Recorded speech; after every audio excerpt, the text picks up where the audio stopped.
Bienvenidos y bienvenidas a un nuevo podcast de la Fundación Hay Derecho. Hoy vamos a hablar de una cuestión fundamental del Estado de Derecho, que son las reclamaciones contra las acciones del Gobierno, es decir, de la legitimidad para recurrir y la presentación de recursos ante el Tribunal Supremo. Un debate que ha vuelto a la agenda pública con la denegación de la legitimación de los recursos contra los indultos del procés. Y para ello vamos a contar con Mercedes Fuertes, catedrática de Derecho Administrativo en la Universidad de León y patrona de la Fundación Hay Derecho. ¿Qué tal, Mercedes?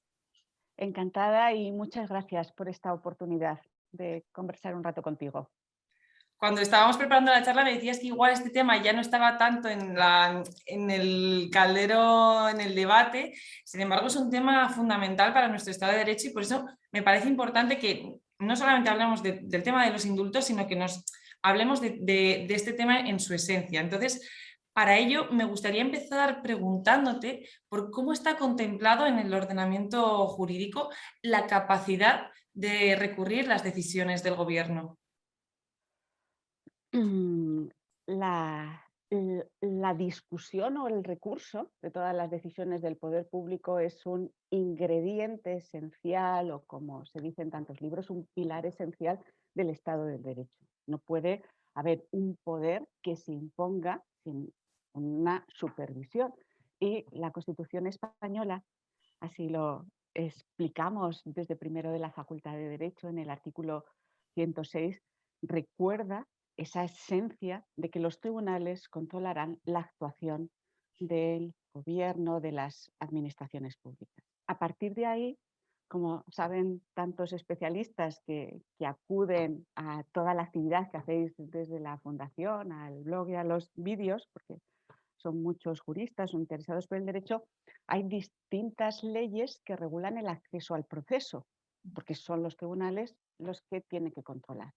Y en el ámbito de la administración, desde el siglo XIX se ha configurado lo que se denomina la jurisdicción contencioso-administrativa, más especializada en ese análisis de qué es el interés general, el interés común que debe presidir toda actuación pública. Y en ese sentido, es esa ley, la Ley de Jurisdicción Contencioso-Administrativa, a la que hay que acudir. ¿Y quién tiene esta capacidad de presentación de estos recursos? Y aquí me gustaría que nos aclararas un poco este concepto de legitimidad activa que muchas veces escuchamos. Sí, de legitimación activa, ¿no? Claro, tocar el timbre del tribunal no lo pueden hacer en principio con regla general todos los ciudadanos, ¿no? Que vivamos en España, nacionales o extranjeros, ¿no? Por una cuestión un poco de eficacia. Entonces, ese paso de quién puede llamar a la puerta para exigir el respeto a la ley, proteger sus derechos, sus intereses legítimos, está precisamente regulado en las leyes de jurisdicción civil, en este caso la que nos interesa y por la que me preguntas, de jurisdicción contenciosa administrativa. Es el artículo 19 el que recuerda quiénes están legitimados. A efectos simples, en principio, quien sea titular de un derecho subjetivo, un contratista al que no se le pagan los intereses, ¿no? Es titular. O el titular de un interés legítimo, concepto ya que necesita ser objeto de precisión. No tenemos que tener ese derecho subjetivo reconocido, sino un interés, es decir, que esa reclamación la necesitamos porque realmente nos aporta un beneficio a nuestro patrimonio jurídico o nos descarga un perjuicio. Hay que ir delimitando. Es decir, hay que apelar a algo, un interés legítimo, porque eso es lo que reconoce también la Constitución como derecho fundamental en el artículo 24, que hay que analizar en cada caso. Y de manera excepcional tenemos algunas situaciones donde sí es cierto que cualquier ciudadano o sobre todo los vecinos en una localidad pueden dirigirse al tribunal. ¿Para qué? En el ámbito municipal es donde desenvolvemos la vida. Pues para exigir el establecimiento de un servicio. No hay agua potable o no hay transporte público a partir de 50.000 vecinos o no hay una biblioteca, no hay alumbrado. Ahí hay una acción vecinal para los vecinos y en determinados casos el ordenamiento español, como otros, reconoce que cualquier ciudadano, porque hay que proteger, por ejemplo, nuestro entorno. El entorno del desarrollo de los pueblos y las ciudades, o el entorno de protección ambiental tiene una legitimación especial. Cualquier ciudadano, cuando ve un disparate urbanístico o que se va a tirar un edificio con un blasón, pues tiene esa acción que se llama pública o popular, dependiendo del texto legal, con los tiempos han cambiado, pero cualquier ciudadano. Y en el ámbito ambiental también una legitimación especial para las asociaciones. Es decir, que en principio esa acción de reclamar tiene que afectarnos a nuestra vida, tener un cierto interés. Los ruidos en el ambiente pueden ser objeto de esa protección especial del interés legítimo. Ujú. Sin embargo, vemos que en muchas ocasiones ese interés legítimo no se acepta, se inadmiten esos recursos, y me gustaría preguntarte por la situación que tenemos actualmente en el Tribunal Supremo. ¿Por cuántos recursos inadmitidos tenemos actualmente? Pues cuando estuve hace unas semanas para preparar este artículo que ha motivado que conversemos este ratillo, me leí las memorias del Tribunal Supremo, así como un texto muy ilustrativo que se publica en una revista a la que acudimos los profesores, en la RA, Revista de Administración Pública, escrito donde hay un análisis del profesor, del catedrático Francisco López Menudo. Y de ahí, como resumen, extraje la idea de que pues, de los más de 16.000, casi en algunos años 20.000 recursos que tiene el Supremo, estamos hablando solo del Supremo, no de otras salas de lo contencioso administrativo, siempre hay algunos que no se pueden ver porque es mucho el volumen de trabajo y muy pocos los magistrados que ahora mismo están prestando sus servicios y los asuntos son muy complejos. Están muchos miles de millones de euros, asuntos complejos, como también lo de los indultos u otras concesiones administrativas. Entonces quedan lastrados unos 8.000 y se discuten sobre 6.000, 7.000. Pasan a engrosarse. Es decir, que hay pues otros 10.000 con toda esa lastre de otros años que se inadmiten, y lo grave, como denunciaba este profesor que he mencionado, el profesor López Menudo, es que no tenemos noticia los estudiosos, no los ciudadanos, los estudiosos, porque muchas inadmisiones son por una mera providencia que no se publica, un mero formulario, y eso pues priva un poco de control. En el caso de los indultos ha sido un auto del Supremo y están publicados. Fueron, bueno, casi 90 autos porque hubo muchos recurrentes. Tienen fecha de 22 de febrero y están a disposición en las bases de datos que consultamos de jurisprudencia.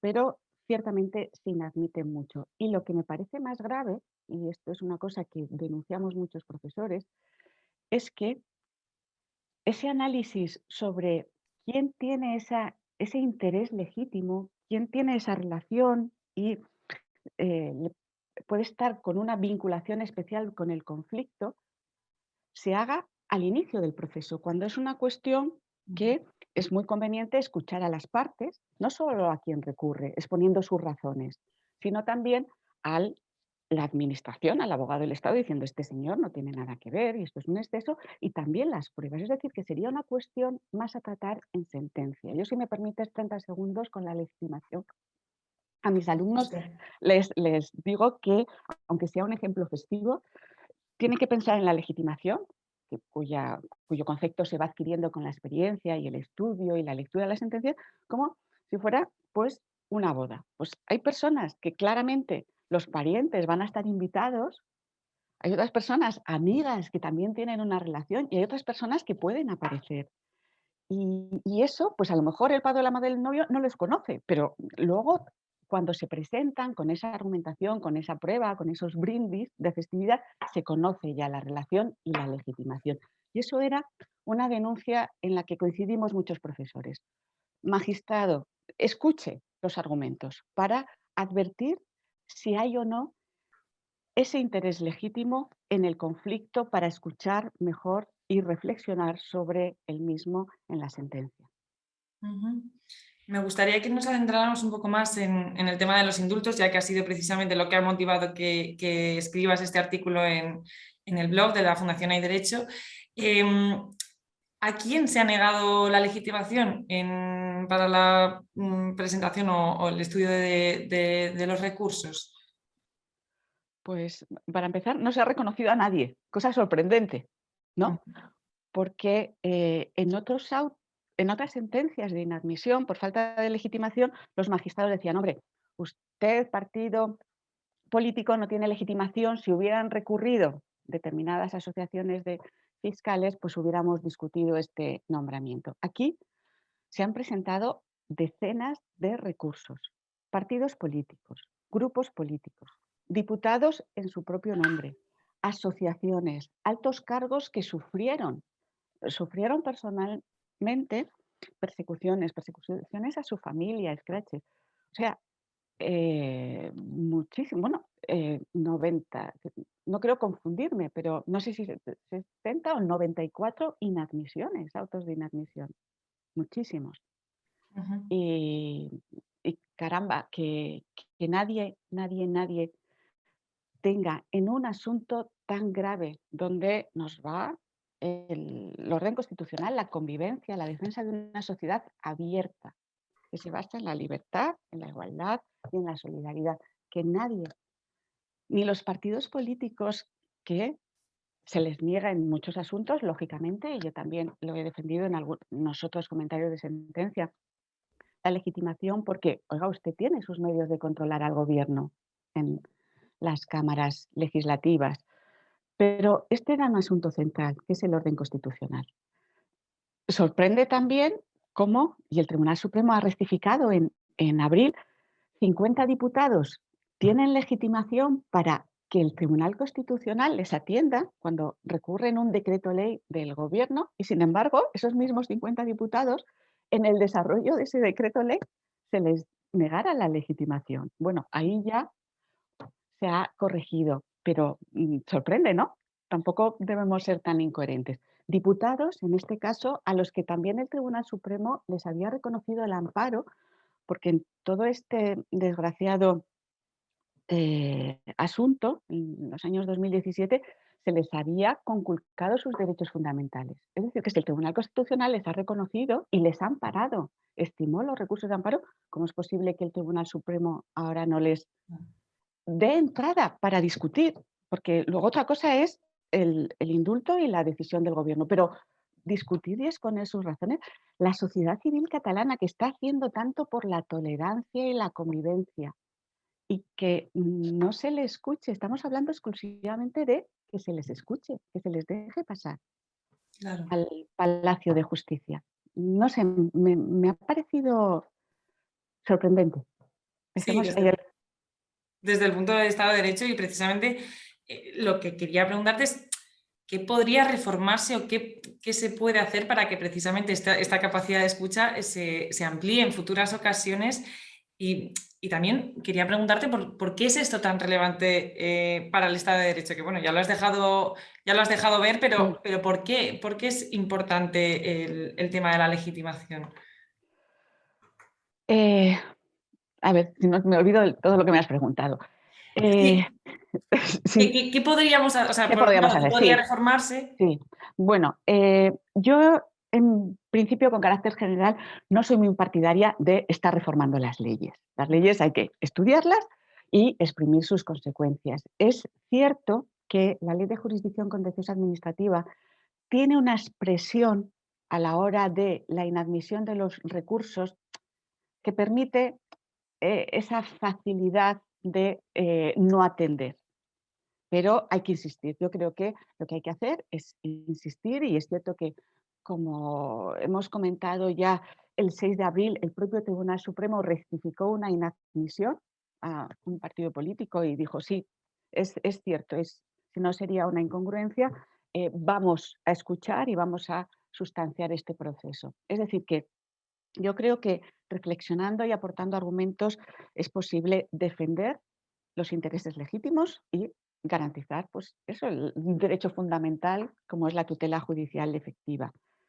Y como has subrayado bien, es indispensable. Es que está en el eje del Estado de Derecho. Si no, no se puede mover una sociedad abierta. Si no se controla el poder, si admitimos un resquicio de un poder absoluto, un mínimo, pues se nos cae todo el edificio. O sea, este edificio que ya tenemos, vemos lamentablemente en España como, si nos imaginamos el edificio del Estado de Derecho, tiene unas grietas muy graves, hay una falta de mantenimiento, de oxigenación de la sociedad abierta, por mucho clientelismo, nepotismo. Los libros de la Fundación que firma con Sansón Carrasco son, hay que leerlos y difundirlos, ¿no? Porque es básico para nuestra convivencia una sociedad abierta. Y el control, como han estudiado pues, los grandes maestros que nos han enseñado desde Yerin, la lucha por el derecho, el profesor Enterría, la lucha contra las inmunidades del poder, el profesor Tomás Ramón Fernández, la lucha contra la arbitrariedad del poder, depende de nuestras reglas básicas de convivencia. Es esencial controlar el poder. No podemos volver hace 1000 años, la Edad Media. Ujú. Pues Mercedes Fuertes, muchísimas gracias por estas reflexiones, por decir que necesitamos estos... Y a la Fundación. Y a la Fundación, sí, también a quienes nos dotáis de todo este tipo de contenidos en el blog de la Fundación, en las entrevistas y por supuesto a los patronos y a todos aquellos que colaboran con la Fundación. Ha sido un placer escucharte. Animo a todos aquellos que se hayan quedado con ganas de profundizar un poco más sobre este tema, que lean el artículo de Mercedes en el blog de la Fundación. Y, por supuesto, animar a todo el mundo a que colabore con la Fundación para que podamos seguir desarrollando esta actividad tan necesaria para defender el Estado de Derecho. Mercedes, ha sido un placer. Nos veremos en futuros debates, coloquios y nos leemos también en el blog de la Fundación. Encantada y saludos a todos. Muchas gracias. Un saludo.